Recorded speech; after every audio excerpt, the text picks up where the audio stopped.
From the center of the universe, Toronto, Ontario, Canada, this is the SDM Show with your host, Rob Cairns. The SDM Show focuses on business, life, productivity, digital marketing, WordPress, and more. Sit back, relax, grab your favorite drink, and enjoy the show. Here is Rob. Hey everybody, Rob Cairns here. I'm the founder, CEO, and Chief Digital Strategist at Stunning Digital Marketing. In today's show, we have Agency Chat with Mr. Ryan Waterbury, and we're going to talk about mindset, agency growth, and systems. Sit back, relax, enjoy the show. The SDM Show is brought to you by Stunning Digital Marketing, the digital marketing concierge that helps you put all your marketing pieces together. We are your marketing experts. We are also your WordPress security experts and know how to lock down a website and protect yourself from bad actors. So contact us at Stunning Digital Marketing today.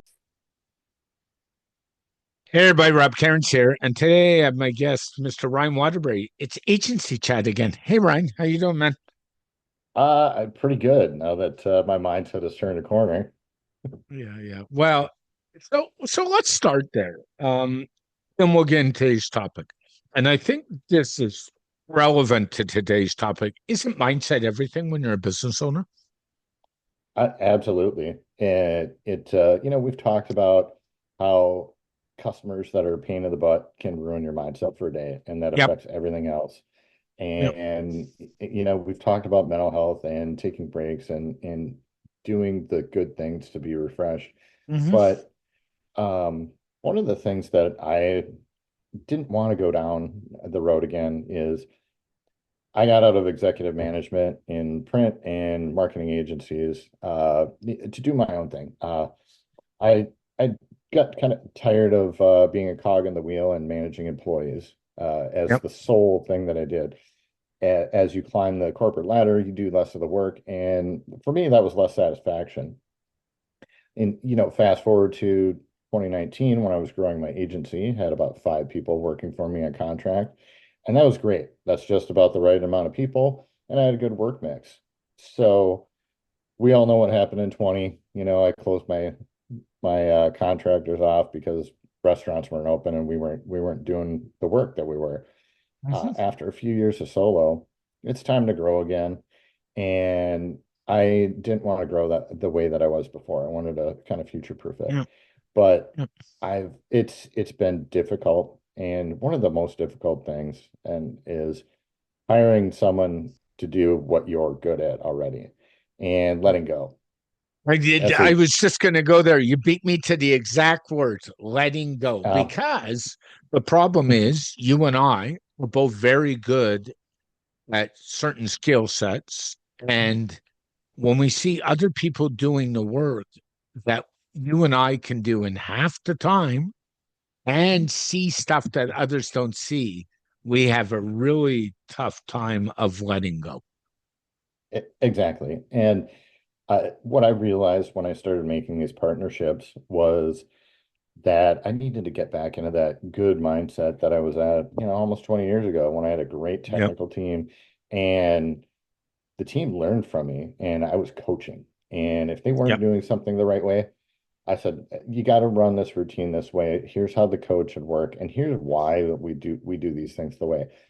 When my employees started picking up on that versus me just taking it away from them to get it done, that Mm-hmm. needs to be done too sometimes, by the way. Yep. But when you're in a mentoring role and you've Yep. let go, you are freed up to do other things. And True. over the past 2 years, I've had a few projects and co-projects with my other partner agencies that are just not project managed. And I finally realized this and I said, okay, I need to get back into a project management and sales role and marketing. Mm-hmm. And since I've been doing that and taking some active steps to work on my business versus in it and Yep. realign my systems, that I've been able to move the ball forward. Everybody is doing their tasks on time because if they're not, then I have now allowed myself the time to do those gentle reminders, find out where the holes are, and actually build the business. It Yep. it wasn't until I realized that I'm also a client. I need to have my Mhm. own time to do those things. Mhm. And Mhm. my business is worth valuing. The Yeah. starving baker mentality, I harp on that a lot. I don't think I'll ever get away from that completely because I like to have my finger on the pulse. But stepping back from writing all the code and doing Yep. all the implementation, all the Yep. design, and giving up pieces that I was willing to people that were either better at it or that could accomplish the task so I could work on other things. It's starting to be refreshing. And Yep. until you get out of your own way, and you see a lot of business coaches say that you need to get out of your own way, and that's the best way Mhm. to describe it.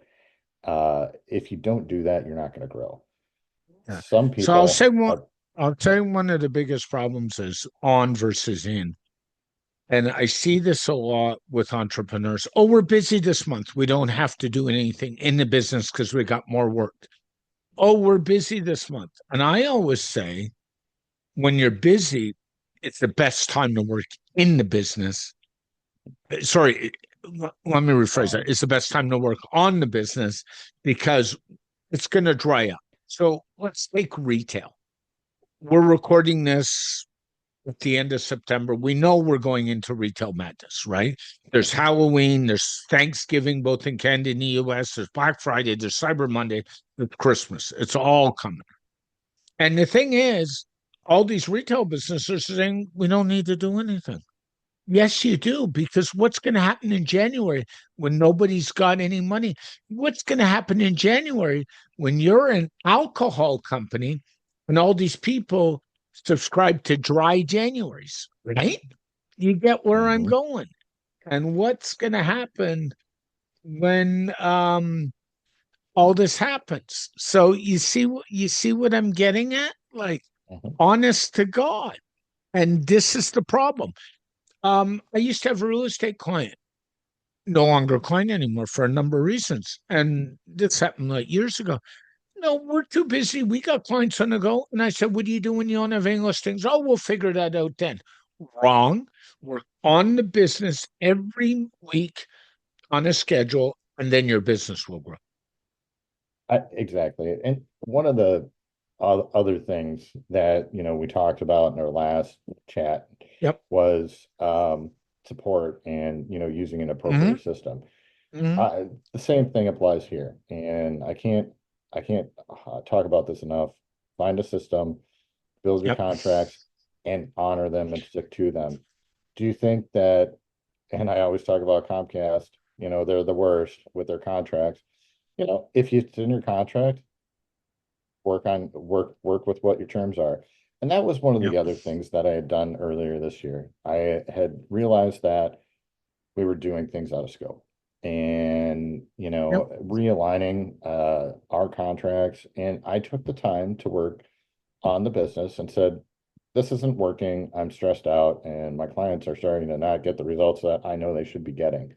So I sat down and rewrote and realigned and um, rebuilt our lead gen and local SEO services. And I said, look, you don't get this anymore.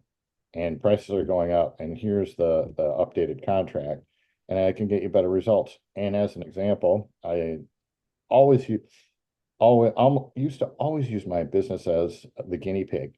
And I said, Yep. that's what I need to do again.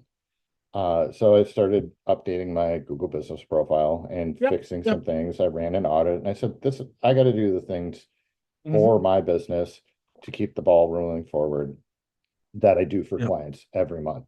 And you know what I found? It wasn't bad, but it was a little bit of neglect and, a few things just on my GBP. I increased visibility by almost 1,000% across all Mm-hmm. my local keywords.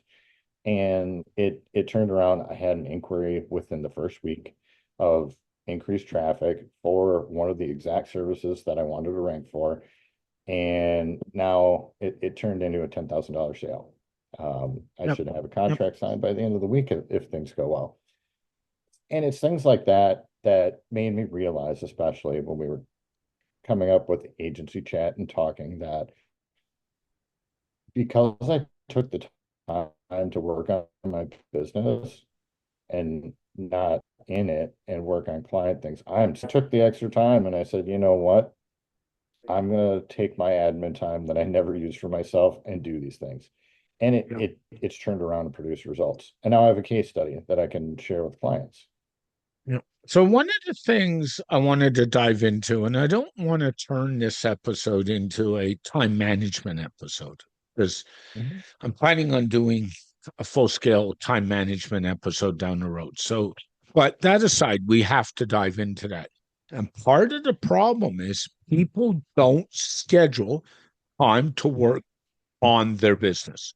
And the way I get around that is, and it's worth sharing, I get up every day. And the first thing I look at is not my phone. It's not my stuff. I'll eat, I'll have coffee, and I'll look at a printed copy of my schedule and say, okay, what gaps do I have in my schedule today? Now, that usually means I've got time to work on stuff and I've got time to work on client stuff. And for me, heavy days, if I'm not traveling, are typically Monday, Wednesdays, and Fridays, because those are the days I do security updates for clients. No question. They're always heavy days. Okay. But, and I mean, but, I will take time and say, okay, I haven't done any what I call business development stuff in a while, Mhm. since last week. And I'll say, oh, I've already done it tomorrow morning. I have a 2 hour block in the morning. I know it's not going to fill. I'm going to spend some time doing business development time. End of story. And that's the thing you have to do. And my theory is if it's not in your calendar and it's on a to do list, and by the way, I don't believe in to do lists, it's not getting done. It's very simple. So schedule your time the Yep, way you would schedule a client's time because you are a client of yourself. exactly. When I've taken the time to do that, my Yep. business runs so much more smoothly. And I talked about hiring people to do the things that Mm-hmm. you're good at. And when you want to grow, you have to. But that's Yep. not where I started years ago. I hired an accountant, and that relationship isn't working out. And I need a bookkeeper and an accountant. She's only Yep. does filing. So I met with somebody else today because I know that's something that I don't want to do. And it's not difficult. I don't have I have 1 day of recurring billing and then I have my project billing that's pretty easy to take care of. So it's not huge. And the gentleman I met with agreed. But uh with the work that I'm bringing in, I'm going to need to hire some people. And even if they're contract, I want some help with that, with them getting paid. And Yep. so that's the other evaluation that I've been going through. What are the high dollar things that I like to do? Those I'm going to continue to do. What are the high dollar things that I don't like to do? Those are the things that I'm going to outsource. What are Thank you. the low dollar things that actually need to get done? Like for me, it's accounting because it's not a difficult thing. It's just time consuming. That also gets outsourced. And then the last one, low dollar, low interest. Those are the services or clients that you let go. And it was when I started looking at things that way and categorizing them in high value, high enjoyment, high value, low enjoyment, and then low value, low enjoyment, it helped me categorize what I can start bringing help on for initially, and then and making a plan to go forward to grow. And that's when I'm No talking question. about growth. Yeah. And Before the show started, you and I both talked about our funnels are turned off because we're at yeah, capacity, which is yeah. fantastic. I mean, but we could always use more. And there are the famine points because you and I have recurring, but also project based. So it's a balance and preparing for that and looking at scheduling things. It's something that Yep. you need to take time to do. Yeah, no question. And I think so going back to the whole task list thing, to-do list thing, I think you need to write down everything you got to do. But as far as I'm concerned, so you take that and put it in your calendar, it's not getting done. It's very simple. And a lot of people say to me, how do you work that way? My partner Tiz describes my calendar as a Crayola coloring book. because that's you've seen it. You know what it I looks like. know, I know what it looks Yeah, like. yeah. Because Yeah, that's how I function. Like, yeah, I have about 5 different calendars in my main calendar for different things. I schedule, and I have to do it that way. And you're the same way. I know that you manage it. I schedule the office manager's vet checkup, and I have buffers for travel time. So I know that yeah, I put those in. this is the task, and this is what the time it's going to take. I do have those blank slots, and Yep, actually they're not blank anymore. I have focus blocks that are blocked out where nothing is scheduled. That's yep, for catch-up time because you're going to have those days where you schedule a task for an hour and it really takes 6. And if you don't have that buffer time built in, then that list just keeps growing and growing. I know, And I know. so that's one of the working in versus on. When you work on your business, you take a little step back and start to build systems and ways for you to Yep, work. yep, Business coaches can help you. There's lots of books out there on this. But the best thing that I've done, read a few articles, try a few things, and I've worked in executive management and managed people and schedules. So for me, it's not too bad. I just had to get myself in that mindset again that I'm also the CEO and president of my company. At least that's what my accountant said, that yeah, you need to run your company, not just be the floor level worker. yep, And you need to do both. And in a lot of agency owners, a lot of creative people never get past that. And they're constantly struggling, looking for the next client, trying to get their books done on time, and really struggling. And it wasn't until, I realized when I saw that on that piece of paper, I'm like, well, shit, I guess I am the guy that runs the show and signs the checks, not just the guy that writes the code. yeah. It It's was true. that light bulb moment. And It's and the since hardest. It's the hardest part that entrepreneurs have is letting go a little bit and saying, I don't need to do it all. We see it a lot in retail. We see it a lot in restaurants. You've heard the story about the head chef in his restaurant. That's also the bookkeeper, the accountant, the orderer, the uh-huh, no. And this is why things fall between the cracks because we're doing too much. And my good friend Paul Toby once said, if you don't like doing it, find somebody to do it for you. If you're not uh-huh, good at doing it, find somebody to do it for and concentrate on what makes you money and that you're good at, which is so true. And yep, yes, the administrative stuff has to be done, but some of it can be farmed out as well. And that's what people don't want to let go of. uh-huh. Oh, it'll take me 10 minutes. Well, here's the thing 10 minutes times 5 hours is way too much time. I, when I looked at the mindset that I had, and I have to remind myself, I kind of started over when COVID hit. Yep. Yep. When I went from a $20,000 a month business to $300 a month, Mhm. almost overnight, and it was tough. And at that point, I just said, I don't need to pay someone for my books. I don't have that many transactions. I had more time than Yep. work coming in. And that has now changed. And when things change in your business, you also need to change your mindset.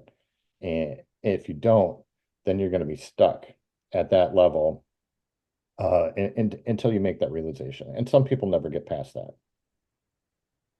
That's so true. Um, the time management is the biggest problem. Proper resources is the biggest problem. The other thing is you got to factor in growth into this discussion we're talking about. Mhm. Like, if you want to grow, you got to work on it. It's always easier to find clients when you're busy than when you're dead and nobody knows about you. Um, what I would say if you're going to work on your business is build from the foundation up. So don't start putting out email funnels if the foundation's not sound. Is your offer good? Is your website good? Does your website match what you're trying to portray? If that isn't all good, it doesn't matter what funnel you put out there. And it goes a little further than that. Is your Yeah. onboarding process good? Are you explaining your terms when your clients come on? Hmm. That's where, and when I started evaluating, the support thing, I said, wow, actually this person missed the onboarding, or they're not following it. Hmm. And it was making sure all those things were in place and functioning. That you're right. Some of it is hiring, some of it's outsourcing, and some of it's just building systems. And that's the last part that I kind of want to talk about with my journey. Yep. It really was another light bulb moment. In our industry, we've known about AI. The minute it came out, we started playing with it and using it, and we've already been automating things. So we're ahead of the curve on that. But one of the interesting things was I was talking with a few other SEO professionals and web professionals who do SEO, but that's not their main thing. And I said, hey, I just onboarded a new tool. I've been using one that hasn't changed in almost 10 years. So I said, it's time to look around. When my annual renewal came up, I did a great demo. And just now I said, this is actually the right way to implement, LLMs and Yep. AI. It does it's gonna fill a hole where I was gonna have to hire. And it automates some things for me that I had to manually build those processes for. So it's worth taking a look at your tool set. I do this at the end of every year, but now I'm taking a little bit longer look and saying, do I need to hire? Or are there some new tools out there that can do some of this work for me? So Agreed. those discussions, and AI is such a buzzword, everybody's trying to push it, but it's worthwhile taking the time to look at those pain point processes and seeing if there's an AI tool that'll do it for you. They're Yes. just So now, in true. my opinion, getting to the point of being usable and very Yep. specific. Yep. I'm not talking about Google forcing Gemini on workspace clients, but I'm talking about tools that tap into that and Yep. are for specific purposes. For me, it was an SEO tool. And another one that I've been using, their AI implementation isn't great for some marketing automation. So I'm demoing some other tools. And what that'll help me do is take hours out of analyzing data.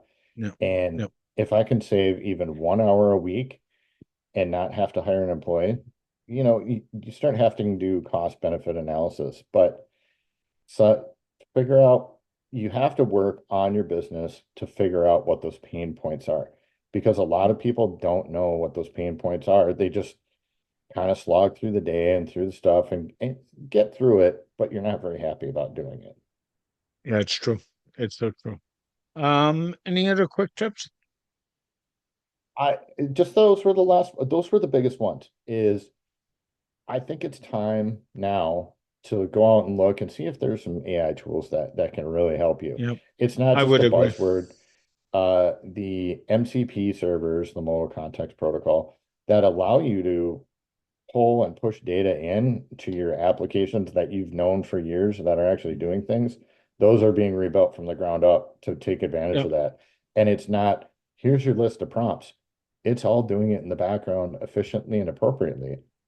Yes, there's a human in the loop. That's one of the things that I'm actually starting to see a lot of people taking advantage of. AI is doing the work, but there's still a manual check for you to be involved. It's Yep. great for me. So I already did the time savings on my converting my SEO workflow. I'm saving 5 to 10 hours a week. That's huge. yeah, it's true. Going over to One Dog Solutions, find out more about Ryan. His office crew seems to be really quiet today. I haven't heard of, so I don't know what you did to them, but that's not the Uh, point. it's called 85 degrees, and they wanted to lay out in the deck and soak up the sun. Once they do that, they're pretty docile the rest of the day. Yeah. And thanks as always, Ryan, and have an amazing day, my friend. You as well. Thank you. This podcast has been brought to you by Stunning Digital Marketing, your digital marketing concierge to help the business owner put all his pieces together, whether it's email marketing, WordPress security, WordPress design and development, PPC, and more. Text Stunning Digital Marketing for all your digital marketing needs today. A very special thank you to Ryan for joining me on this edition of the SDM Show. The SDM Show is dedicated to my late father, Bruce Cairns. Dad, I miss you very much every day.